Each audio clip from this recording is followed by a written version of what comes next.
정신과 의사에 완전히 빙의된 황 박사님. 정신과 의사 선생님은 이렇게 생각을 하고 있어요. 지금 아이는 학교 교실에서 가만히 앉아있지 못해서 문제이고, 그렇기 때문에 가만히 앉아있을 수 있는 약을 먹이라는 것이죠. 어머니는 의아해하고 계신데요. 그건 어머님이 정신과 약이 맨 처음 어떻게 발견되었는지를 잘 모르셔서 그래요. 정신과 약이 발견된 그때로 돌아가 살펴볼까요? 이때가 겨우 1950년대였어요. 그 당시에도 정신병 환자의 뇌, 신경계의 어디에선가 문제가 생겼을 거라고 추측할 뿐 그들이 왜 미친 행동을 보이는지 여전히 잘 모를 때랍니다. 그냥 그들은 미친 듯이 혼자 떠들어대거나 뛰어다니는 행동을 할 뿐이었고 의사들이 특별히 이들에게 해줄 수 있는 어떤 처치는 없었답니다. 뇌절제술과 같은 치료법이 시행되기도 했지만 이것은 환자의 기억이나 과거 경험을 완전히 사라지게 하여 마치 식물인간처럼 만들어버리거나 죽음으로 몰아내는 시술이었죠. 그래서 보통은 정신병으로 진단된 환자들을 그냥 병실에 가두는 것 이외에는 달리 치료 방법이 없었답니다. 1998년 미국 공영방송 PBS에서 만든 다큐멘터리 과학 오디세이, 우리 자신에 대한 탐구에서는 당시 상황을 잘 알려주고 있습니다. 예일대학의 정신의학자 토마스 맥글래션과 현대 정신양리학의 아버지라 불리는 캐나다의 정신의학자 하인츠 리만, 파리 의과대학의 정신의학자였고 이후 1977년부터 1983년까지 세계 정신의학협회의 협회장이었던 피에르 피쇼, 하버드 대학의 과학사학자인 앤 해링턴이 1950년대 처음으로 정신병약이 만들어진 과정을 설명해 줍니다. 한국에서도 교육방송 EBS에서 20세기 과학의 발자취, 마음을 탐구하다라는 제목으로 1999년 4월에 방영되었었답니다.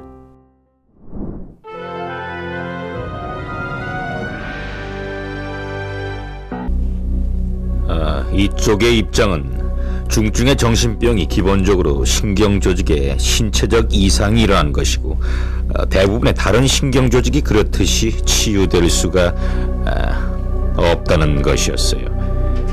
그러니까 대부분 남은 평생 동안 보호를 해주는 수밖에 없다고 판단하는 거죠.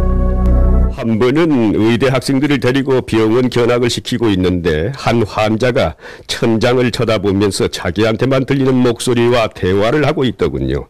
그걸 본 한 학생이 알약 한 알만 먹이면 환자들을 저런 고통에서 해방시켜줄 그런 방법이 없나요? 하고 묻더군요. 저는 기특하다는 듯이 웃으면서 말했죠.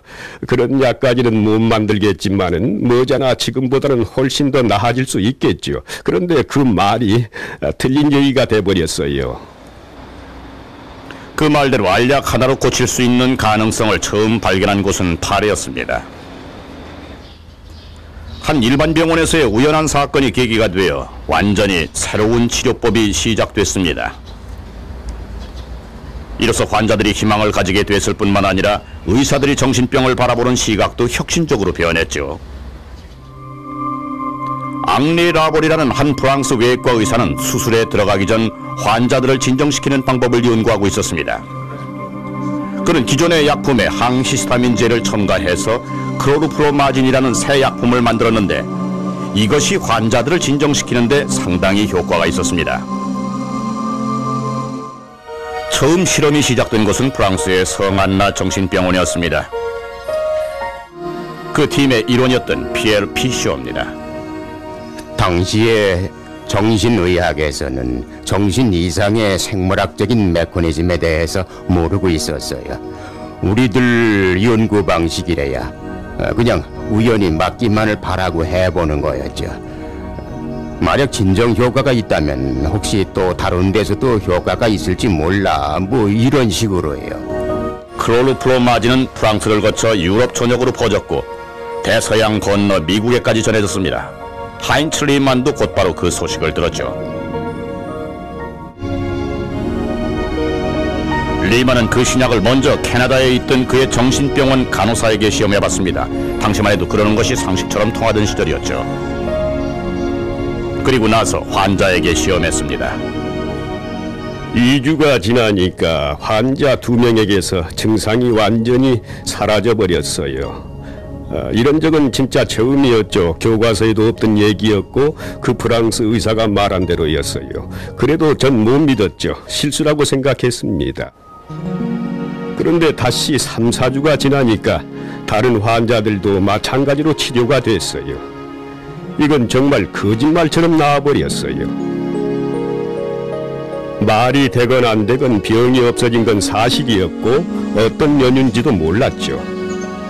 치통에 아스피린을 먹는 거나 마찬가지였어요. 아스피린이 충치를 없애지는 못하지만 일단 증상은 없어지니까요. 이렇게 해서 정신을 치료하는 새로운 분야가 생겨났습니다.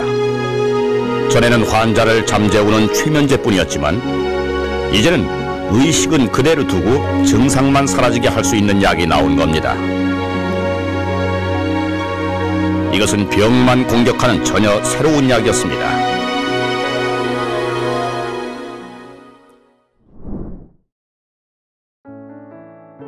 병만 공격하는 전혀 새로운 약.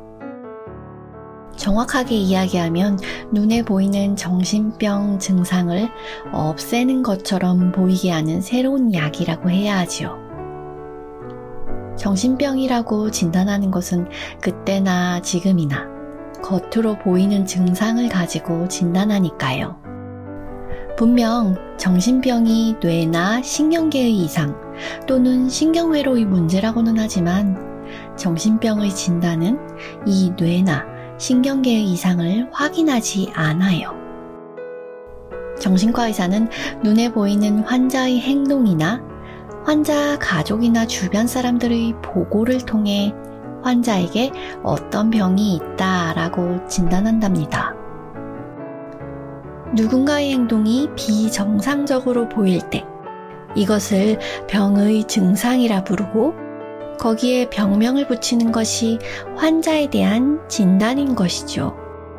그리고 의식은 그대로 두고 증상만 사라지게 할 수 있고 병만 공격하는 약이라는 건 바로 그 비정상적으로 보이는 행동을 하지 않게 된다는 뜻이죠.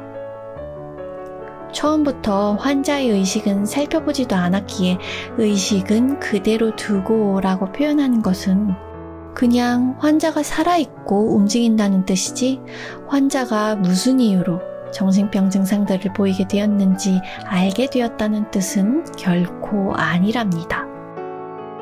단지 약을 먹고 한마디로 얌전해지고 조용해졌다는 거예요.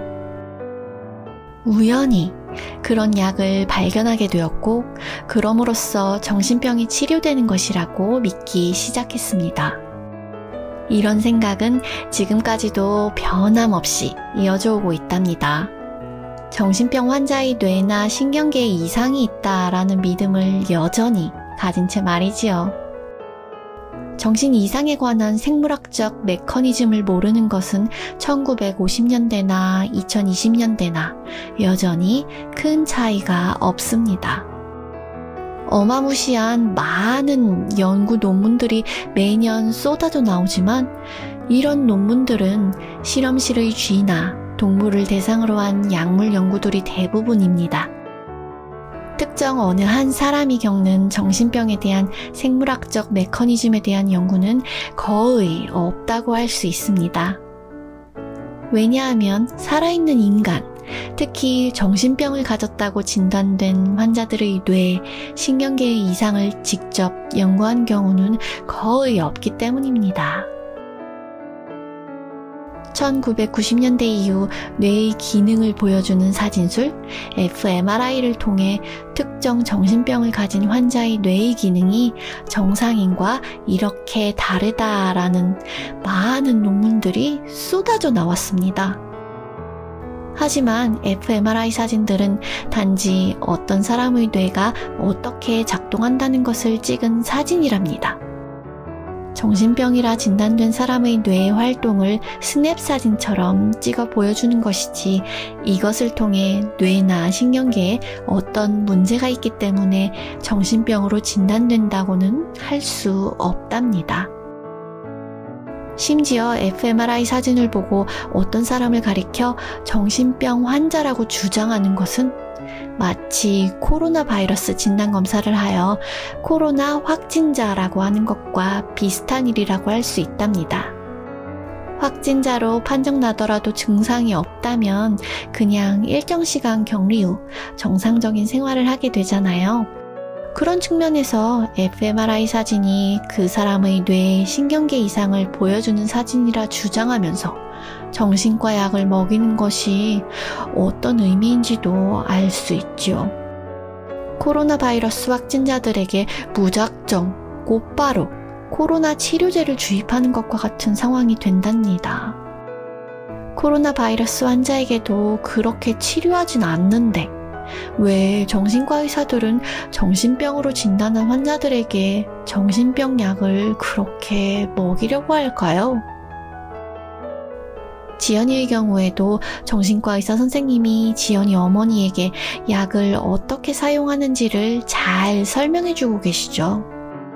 수업 시간에 옷을 벗고 뛰쳐나가는 행동이 비정상적인 행동, ADHD라는 병의 증상인 것이고 정신과 약을 먹으면 그런 행동을 하지 않게 된다는 것이에요. 예일대학의 정신의학자 토마스 맥글래셔는 정신과 약의 사용에 대해 이렇게 말합니다. 이것저것 해보다가 좀 효과가 있다 싶으면 계속 해보는 겁니다. 어쨌든 잃을 것은 없으니까요. 그래서 시도를 해봤고 그게 맞아떨어진 거죠. 그것뿐이에요. 클로로플로마진은 시작에 불과했습니다. 심각한 정신병에서부터 조금 불안할 때 쓰는 진정제까지 앞을 다투어 개발됐죠. 1950년대엔 리튬과 리졸핀이 개발됐고 1960년대엔 밀타운과 말륨이 개발됐습니다. 이제 마음을 위한 약품도 미국에선 일상생활의 일부가 됐습니다. 이런 약이 왜 효과가 있는지는 처음에 몰랐습니다. 그냥 이 약들이 뭔가 뇌의 활동을 변화시킬 것으로만 추측했죠. 정신의학 약품들은 경험을 통해서 개발됐습니다. 아무도 그게 왜 효과가 있는지는 몰랐죠. 그래서 사람들은 당연히 그 이유를 알고 싶어 했습니다. 스웨덴에서부터 미국까지 각국의 정신의학자들이 모두 이 문제의 해답을 찾고 있었습니다. 솔로몬 스나이더도 그 중에 한 사람이었습니다. 그는 1975년 동료들과 함께 존스 홉킨스 대학에서 동물을 대상으로 클로로플로마진이 어떻게 효과를 나타내는지 연구했습니다.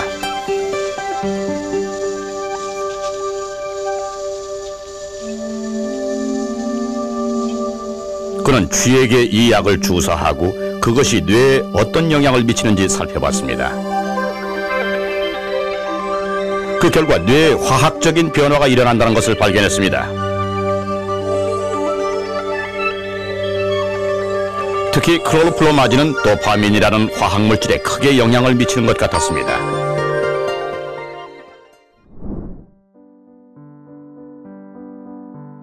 이후로도 정신과 약이 뇌에 영향을 미칠 것이라 추정하는 연구는 계속되었고 이제는 거의 정설로 받아들이고 있습니다. 도파민은 정신분열증과 관계가 있고 세로토닌은 우울증과 관계가 있다는 식이죠. 의사 선생님들은 이렇게 열심히 배웠던 것을 믿고 그대로 환자에게 적용할 뿐이에요. 그렇지만 여전히 정신병이라 부르는 증상이 왜 나타나고 이 약들이 어떻게 작용하는지는 누구도 분명하게 알고 있지 못하답니다. ADHD 역시 마찬가지예요. 여기 2020년 뉴스를 보세요. 소아청소년 가운데 약 3%에서 8% 정도가 발병한다고 보고가 되는데요. 원인은 아직 정확히 밝혀지지는 않았습니다. 네. 전문가들은 ADHD 아동이 또래보다 뇌 발달이 2, 3년 정도 늦기 때문이라고 보고 있습니다. 예. 이런 사실들에 대해 지연이 어머니가 다 알고 있었던 것은 아니지만 그럼에도 불구하고 의문이 들었죠. 아니, 아이가 학교에서 바르지 못한 행동을 했다면 바른 행동을 하도록 가르쳐줘야지. 그걸 약으로 고친다는 게 말이 돼? 내 아이가 정신병 환자도 아닌데? 하지만 차마 이런 말을 직접적으로 꺼내기 힘들었어요. 아니, 학교를 보내기 위해서 약을 먹여야 된다고요? 당연하죠. 지금 ADHD라는 아이들이 보이는 가장 큰 문제가 학교에서 주어진 규칙이나 규범을 따르지 않고, 그리고 아이가 그렇게 교실에서 팬티를 벗거나 하게 되면 다른 아이들한테는 아이가 성폭행 행동을 하는 거 마찬가지거든요. 그거는 범죄 행동이에요. 아니, 애가 지금 범죄자처럼 행동을 했다고 지금 말씀하시는 건가요? 아니, 어머니, 지금 아이가 교실에서 팬티를 벗었다며요. 벗었죠. 그러면 교실에서 팬티를 벗거나 길거리에서 팬티를 벗으면 그거는 풍기물난 미풍양속을 저해하고. 아니, 바바리맨도 아니고 애가 한 거잖아요.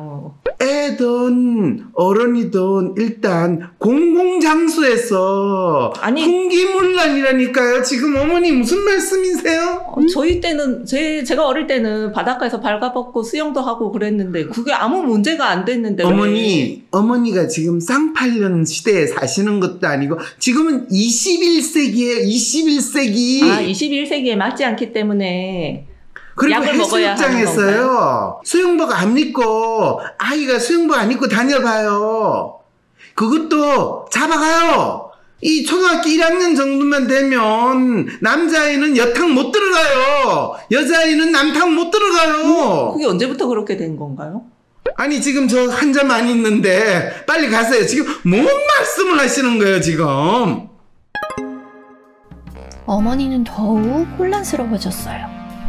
예나 지금이나 어린아이들이 발가벗기도 하는 건 똑같은데 옛날에는 괜찮았는데 지금은 안 된다고? 뭐 그래, 이제 그런 건 안 된다고 쳐. 그런데 그렇다고 약을 먹여야 된다고? 도무지 이해되지 않아 의사 선생님한테 다시 여쭤봤어요. 그러면 학교를 보내기 위해서 애를 약을 먹인다? 그거는 진짜 아닌 것 같거든요. 그럼 마시든지. 저는 어쨌든 이 아이, 특히 병에 걸린 사람이 그 질병 이름을 알려주고 부작용이 가장 적은 약물을 처방해가 일상생활을 잘 유지할 수 있도록 도와주는 역할을 하는데, 지연이가 지금 ADHD거든요, 어머니. 그리고 지연이가 학교 생활을 잘할 수 있도록 부작용이 가장 적은 약물을 제가 처방을 해드린 거예요. 그 약은 다 부작용이 있다는 말씀이시네요. 부작용이 가장 적다는 것은 어쨌든 부작용이 있긴 하다는 거 아니냐고 어머니가 지적하셨어요. 하지만 의사 선생님은 그런 부작용은 사소하고 무엇보다도 아이가 학교에 다니도록 하는 것이 가장 중요하다고 생각하십니다. 아이들이 비정상적인 행동을 보이지 않게 되는 데 도움이 된다고 알려진 약이라고 또 다른 정신과 의사 선생님께서 차분히 설명해 주시네요. 정신과 약을 아이한테 먹인다는 거에 대한 부담감들이 사실은 어마어마하십니다. 근데 이제 아셔야 될 것들 중에 하나가 ADHD에 쓰이는 약은 저희과 약 중에서 반응률이 가장 좋은 약입니다. 그리고 사실은 이제 다른 치료법보다 훨씬 더 저희가 과학적으로 입증이 되고 아이들을 훨씬 더 증상 호전에 도움이 된다고 알려져 있는 약이기 때문에 저희가 먼저 권하게 돼 있고요. 정신과 의사 선생님은 이 약이 정말 지연이에게 도움이 된다고 믿고 적극 권하고 계신 거예요. 황 박사님, 정신과 의사에 빙의하여 다시 나와주시죠. 어머니, 지금 저한테 약 부작용 따지지 마시고요. 그거는 제약회사 가서 하실 말씀이시고, 저는 그 지연이를 위해서 지연이 병에 가장 맞는 약을 처방을 해주셨는데, 어머니가 이 지연이 ADHD 병이라는 거를 왜 인정을 안 하세요? 우리 애를 관찰도 안 하시고 이야기도 안 나눠보시고 병명에 우리 애를 끼워 맞추시는데 제가 어떻게 믿을 수 있겠어요? 아니 무슨 말씀이세요?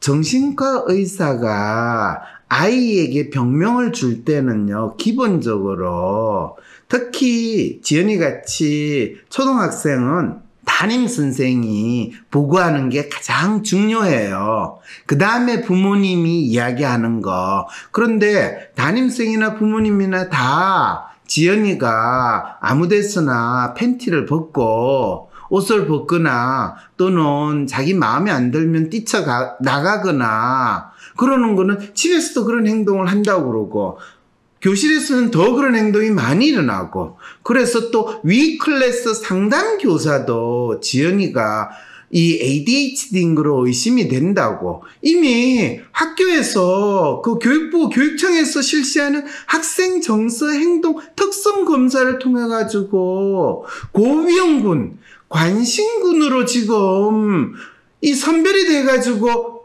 저한테 온 거잖아요. 이미 그거는 교사와 상담교사와 그 학생 정서 행동 특성 검사라는 심리 검사를 통해 가지고 지연이가 ADHD 환자라는 게 이미 정해졌는데 더 이상 제가 뭘 특별히 아이를 보고 판단할 게 있어요? 아니 근데 애가 왜 그런 행동을 하는지를 물어봤다거나 그런 게 아니라 그냥 단순히 애가 그런 행동을 하는 것만 보고 담임 선생님이나 뭐 정신과 의사가 그렇게 판단을 했다는 거는 좀 말이 안 되잖아요. 애가 왜 그랬는지 이유는 묻지도 않고. 어머니, ADHD는요, 뇌의 전두엽의 이상, 그리고 신경생리적으로 신경의 발달적인 장애가 ADHD예요.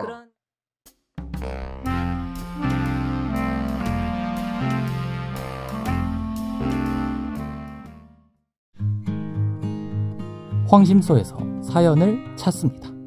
현재 대한민국에 사는 전국의 모든 초등학교 1학년, 4학년, 그리고 중학교 1학년, 고등학교 1학년 학생들은 학생 정서 행동 특성 검사란 이름의 검사를 받고 있습니다. 교육부는 이 검사가 아이의 정신질환을 확인하기 위한 진단검사는 아니지만 아이의 성격 특성과 주의력 결핍 과잉 행동장애, 이른바 ADHD, 그리고 불안, 우울, 학교 폭력 피해, 자살 위기 등 주요 정서 행동 특성의 전반에 대해 알려준다고 말합니다. 그리고 우리의 소중한 아이들은 이 검사의 결과에 따라 정상군 또는 관심군으로 나뉘어집니다. 특히 이 검사에서 관심군으로 분류된 아이들은 학교 내 상담실인 위클래스나 위센터 혹은 정신건강복지센터를 거쳐 신경정신과 병원으로 보내져 심리검사와 정신과 진료를 받게 됩니다.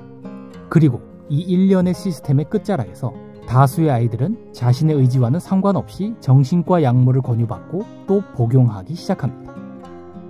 황심소에서는 이런 학생 정서 행동 특성 검사와 관련한 경험을 하신 분들의 사연을 찾고 있습니다. 자녀가 학교에서 학생 정서 행동 특성 검사를 받고 관심군으로 분류되어 담임 선생님이나 위센터 상담사로부터 추가 상담과 검사를 하고 또 이어진 정신과 진료를 통해 아이가 가진 문제를 파악하고 해결하고자 하셨던 분, 또는 주변에 그런 경험이 있는 분들의 사연을 황심소에 알려주시기 바랍니다. 사연을 보내주실 곳은 다음과 같습니다. 이메일 sherlockwhang@gmail.com sherlockwhang@gmail.com 또는 카카오톡 010-3438-2439로 연락주시기 바랍니다.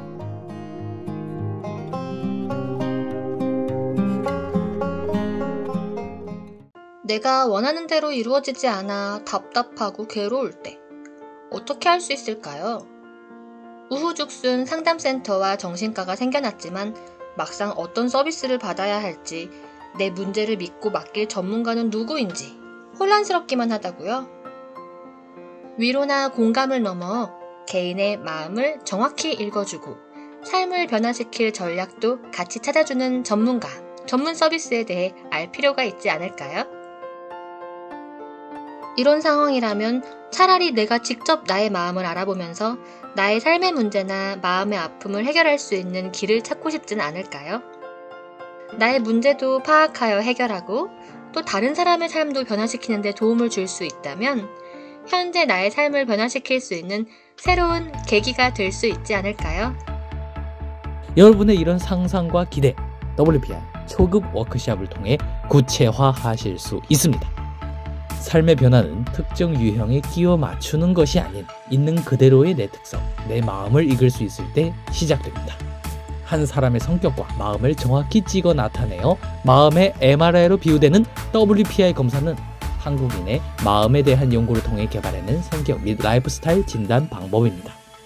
셜록 황이란 닉네임으로 유명한 대한민국 대표 심리학자, 한국인의 심리를 연구한 황상민 박사님의 직강으로 WPI 검사 결과를 해석하는 방법을 통해 자신의 마음을 알고 문제를 스스로 해결하는 능력뿐 아니라 주변 사람들의 마음을 읽어주는 WPI 상담가로 발전할 수 있는 시간. 당신이 상상하는 완전히 새로운 세상. 이제 WPI 초급과정 워크숍에 참여함으로써 여러분의 삶을 바꿀 수 있는 새로운 기회를 찾을 수 있습니다. 온라인 교육 시대에 새롭게 바뀌어진 WPI 초급과정.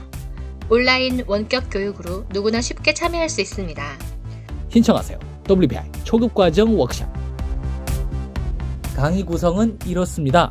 오전에 WPI 상담 코칭 과정 소개, 인간의 성격과 WPI 성격 구조에 대한 이해. 오후에는 멘토와 함께하는 조별 토론과 WPI 상의 5가지 자기평가 유형에 대한 이해.